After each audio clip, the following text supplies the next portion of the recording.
ស្រុកព្រះស្ដេចកាលពីថ្មីនេះនាថ្ងៃទី 7 ខែមិថុនាឆ្នាំ 2026 ឯកឧត្តម អ៊ូវ៉ាណា អនុរដ្ឋលេខាធិការក្រសួងមហាផ្ទៃ និងនាយករងខុតកាឡៃ ឯកឧត្តមអភិសន្តិបណ្ឌិត ស សុខា ឯកឧត្តម ស៊ុន សុម៉ាលីន អភិបាលនៃគណៈអភិបាលខេត្តព្រៃវែង និងឯកឧត្តម ហ៊ឺ អាវី ប្រធានក្រុមការងារចុះជួយស្រុកព្រះស្ដេច ព្រមទាំងប្រតិភូអមដំណើរបានអញ្ជើញពិនិត្យទីតាំងដើម្បីត្រៀមរៀបចំពិធីក្រុងពាលីបញ្ចុះបឋមសិលាសាងសង់អគារសិក្សា2ខ្នងស្មើនឹង20បន្ទប់ដែលជាអំណោយដ៏ថ្លៃថ្លារបស់ឯកឧត្តមអភិសន្តិបណ្ឌិតនិងឯកឧត្តម ហ៊ឺ បាវី ដែលស្ថិតនៅក្នុងសាលាវិទ្យាល័យប្រមូលព្រំ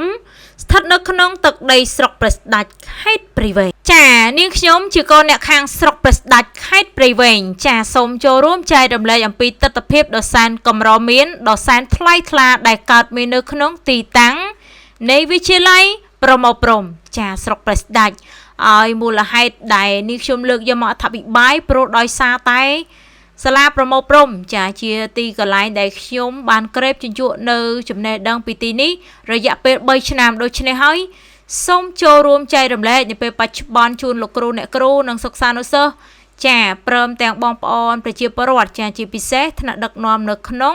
ចាខេត្តព្រៃវែងផងដែរបើសិនណាជាការអធិប្បាយរបស់នេះខ្ញុំ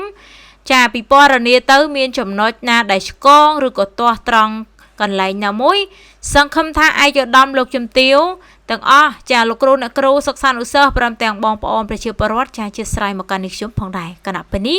នាងខ្ញុំវុតសាវឌីសូមគោរពអរគុណសូមជម្រាបលា